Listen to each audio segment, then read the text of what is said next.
So how important will Lazar Stefanovic's role be for UCLA basketball? A lot of youth. Let's talk about it on Locked On UCLA.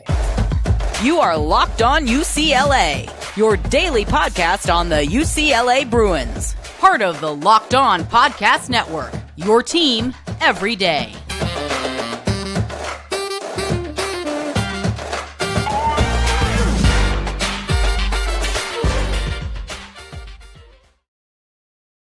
Welcome, everybody, to the Locked On UCLA podcast. I'm your host, Zach Anderson-Yoxsimer. Thanks for making this episode your first listen each and every day. It's free wherever you get your podcast, and it's available on YouTube. Like, comment, subscribe over there. Hit Locked On Bruins on Twitter. And thanks for joining by. Become an everyday listener of the Locked On UCLA podcast. You won't be disappointed because got some big news coming up with UCLA hoops. Yes or no? Positive or negative? We'll talk about all that later on. In the meantime, we're going to talk Lazar Stefanovic because with all the question marks surrounding UCLA basketball when it comes to, will Jalen Clark or a Dembona return, Stefanovic is that rare veteran that comes in with some good numbers, looking for a chance to step up and be a key part of Mick Cronin's rotation.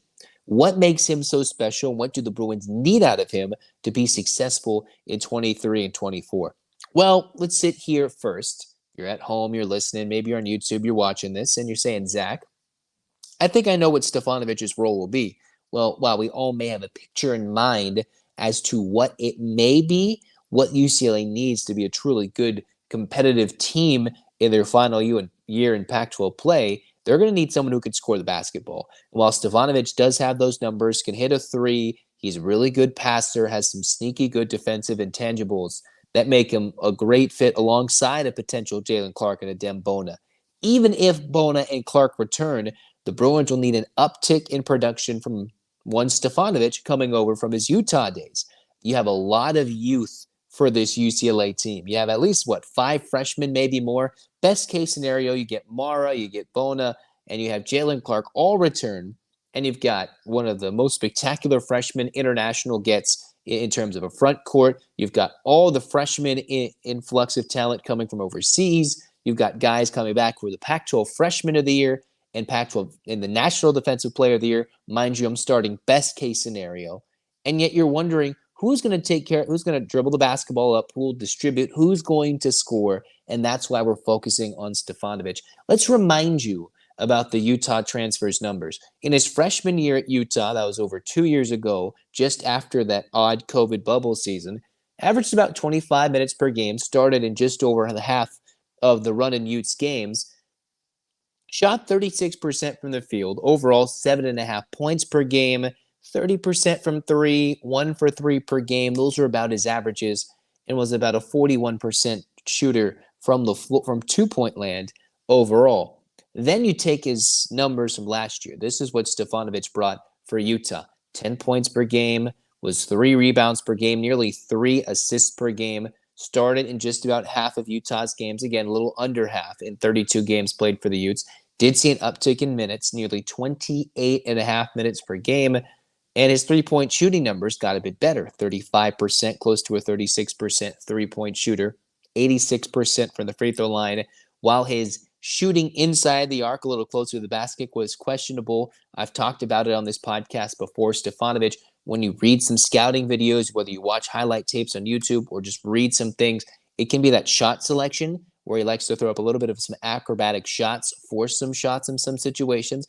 But this is a guy who has the potential to really control the UCLA offense in all the best ways. Someone who can shoot the ball, especially if the numbers continue to climb. That's not always the case from year to year, but considering the Bruins need that sharp shooter, Stefanovic can step into that role and shoot the basketball, although have more off the dribble movement and movement with the basketball than possibly David Singleton. A little bit better passing mechanics, a bit bigger than Singleton, and someone who can play some good defense as well, as the Bruins maybe have been looking to replace Clark initially, but for now, you've got Stefanovic, who can fill that role, a Swiss Army knife of sorts, right? When it comes to filling in little gaps UCLA will be missing from last year, because while a Dembona is back, you never know if something changes in the last minute. That's in the best case scenario, right? Bona and Clark at the recording and dropping of this podcast have not decided either way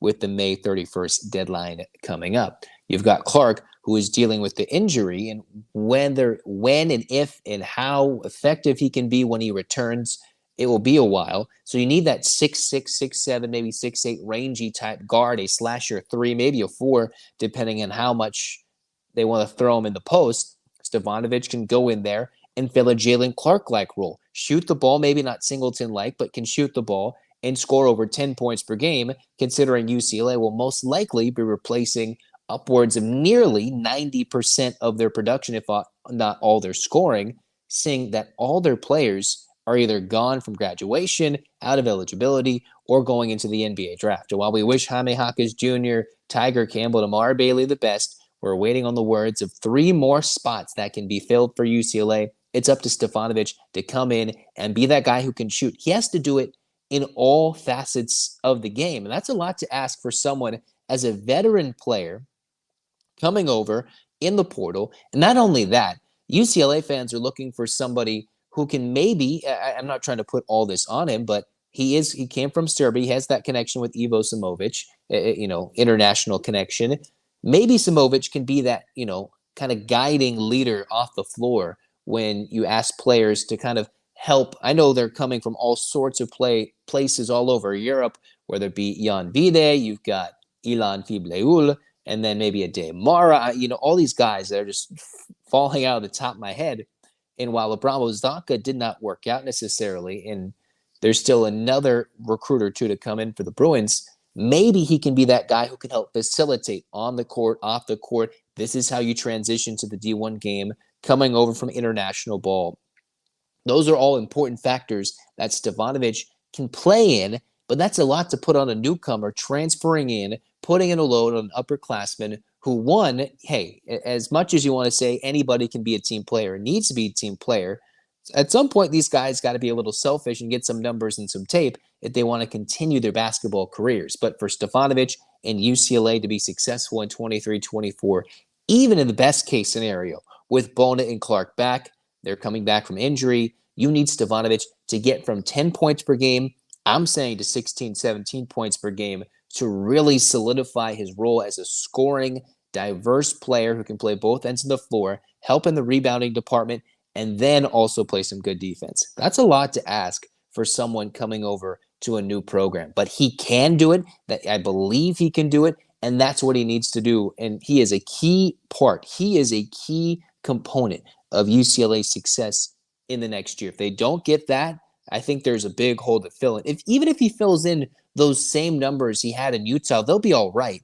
But he needs to take a big step up. This is nothing against his game, whether he's a good player or not. For UCLA to be successful, they're going to need a wide variety of players stepping up significantly, whether it be from coming over from overseas into the D1 game, freshmen to sophomores, guys coming back from injury like a Clark and a Bona who need to elevate their game even more to make it at the next level, or Stefanovic, who's kind of leveling up going from Utah to UCLA, dare I say that, and potentially being that guy that stays another year or two in a Bruin uniform, transitioning from the Pac-12 to the Big Ten. Either way, all that matters is UCLA is competitive, and Stefanovic is a key component of that run next year if they can have one. What else? Well, speaking of the Big Ten moves, what will UCLA's time slot look like when it comes to Big Ten football games? Early? Are we talking 11 a.m.? We talking 2 p.m.? We'll talk about all that when we come back on Locked On UCLA, but not before I tell you more about FanDuel, because, hey, it's been a while since you've heard about Built Bar. Excuse me, not FanDuel, but Built Bar. Hey, we all make mistakes. That's why you want to get a delicious snack. I'm so hungry I made a mistake on the podcast. It is what it is. Built Bar, if you're looking for a delicious snack and don't want all the sugar and calories, then you got to have the best tasting protein bar ever. Built Bar. You just simply got to try it. It's healthy. It tastes amazing. It's 100% real chocolate. That's right, 100% real chocolate, churro, peanut butter, brownie, cookies, and cream. Not sure how Built does it, but you're going to want to go to Built.com and get yourself a 4-bar box. Cruising on into Locked On UCLA, second segment. The Bruins football team, we're wondering when those games will happen, right? when they play in the Big Ten. They got to move, make a big transition, right? Go from playing all these local West Coast schools, apparently because of all the mismanagement, whether it be the failed Under Armour deal, whether it's the failed leadership and competency at the top of the Pac-12, all sorts of different things. UCLA is sitting here needing to go get some money, some more exposure, and kind of as a whole reestablish themselves as a dominant brand. And as much as you can take polls across the world, sweatshirts being sent globally, UCLA wants to be that consistent power in every big sport and make some money to go with it. We can't just really skid under the fact that, hey, this move is about money, just like every move in college athletics is right now. And the biggest money move for UCLA, well, they're going to be playing their games probably late. I was reading a story. I think it popped up on YouTube, but it was on the Trojans Wire website. Yes, Trojans Wire, whatever it is. Get over it. UCLA and USC are going to have very different type schedules, right? Especially in football. The Trojans will probably have this primetime-like schedule. There's the multiple channels. We can go over that again deeper in the summer as to what channels have what game, who's got the best game in the time slots.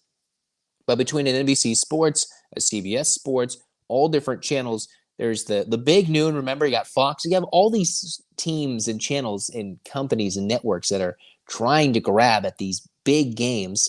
And UCLA, for the most part, as much as they're big brands, they're going to get slotted in at that 10 p.m. Eastern, 10:30 p.m. Eastern slot. So from what this article I was reading, it looks like SC will get that 4:30 window, while the Bruins will most likely get sent, based on prediction, to the 10:30 Eastern p.m. window, the 7 p.m., which is not bad. It's not like they're playing at 9 p.m.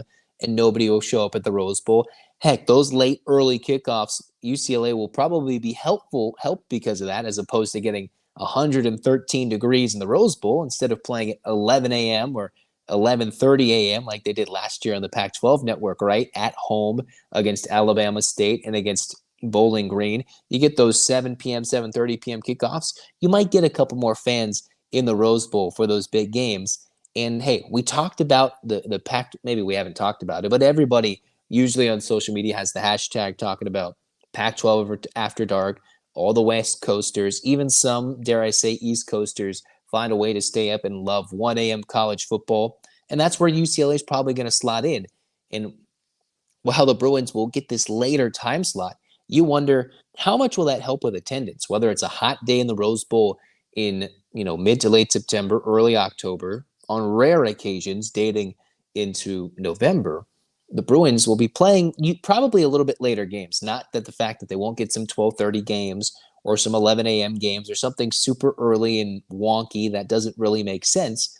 The Bruins might be getting those late games, not too late on the West Coast, but maybe not as much exposure as they expected in football, but they'll take the paychecks to help fill out that budgetary issue because of the failed deal with the athletic apparel from a long time ago.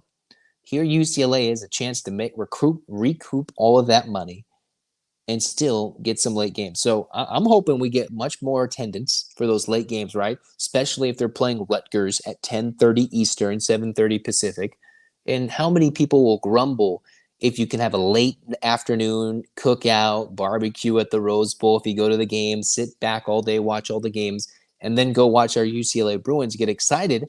I'm not saying that's the worst thing in Big Ten country. I know those teams across the country might be mad that their team is playing super late on the West Coast, but that's where the Bruins might be and most likely will be slotted, according to this article I've read. Hey, UCLA might get some late games, and hey, don't be afraid. And remember, they're going to get some really awkward early times on the Pacific time zone, even though they might be hosting a game, just like they did last year, 1 to 2 games before noon. Even that Utah game was an early game. They could never get a night game. And when it was a Friday night in Los Angeles against Washington, which ended up being the biggest home game of the year, theoretically, right? Other than the USC game. So everything up in the air when they move to the Big Ten.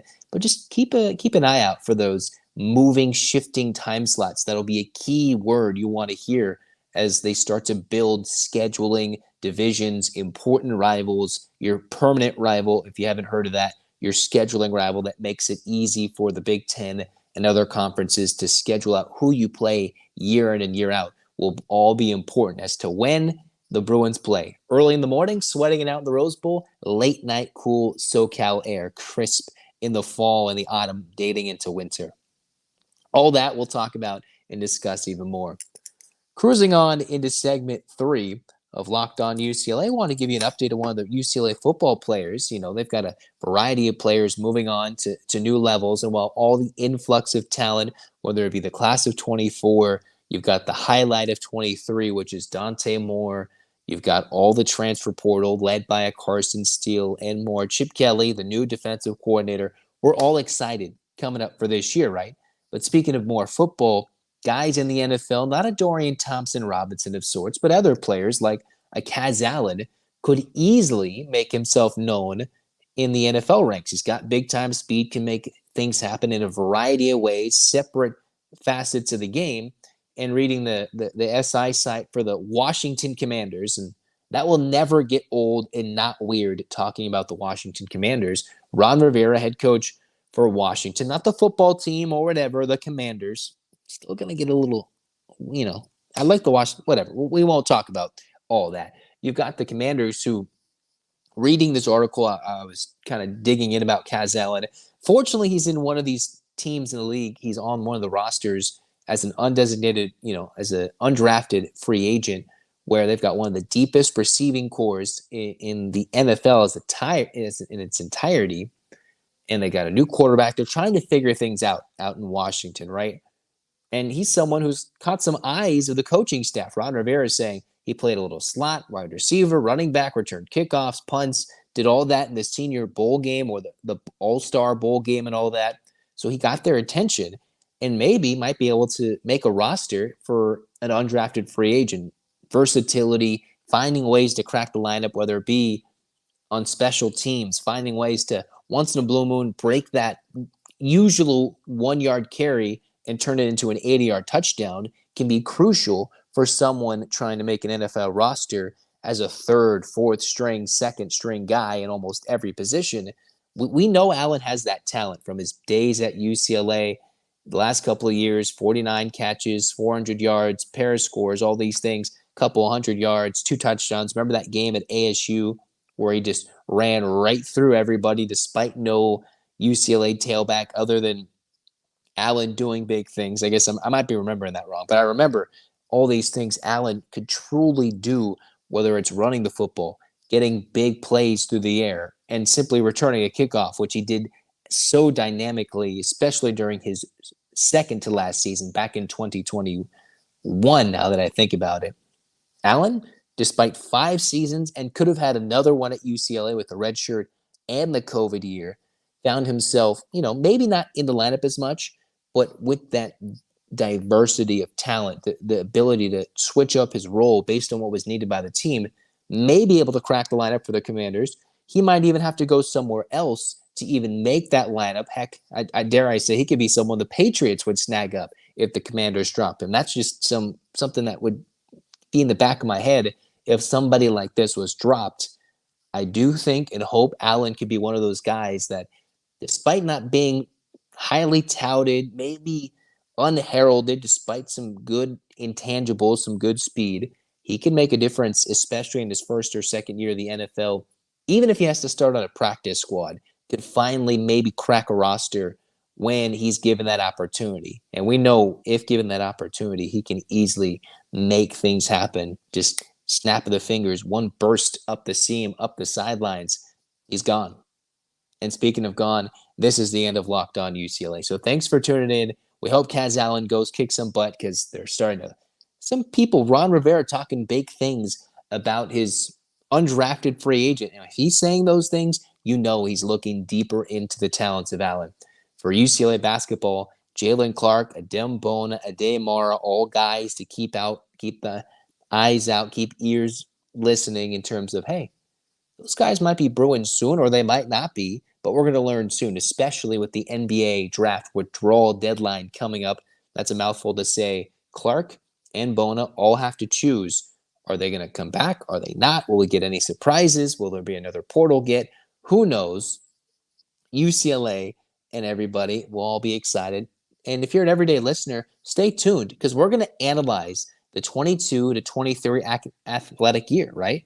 How was it overall? Was it a successful one, a national championship, some heartbreak early? We're going to talk about all that coming up on Locked On UCLA. Hands up, Bruins fans. 8 clap time, baby. And 1, 2, 3, 4, 5, 6, 7, 8. UCLA. UCLA fight, fight, fight. This has been Locked On UCLA. Zach Anderson-Yoxsimer signing off. Go Bruins.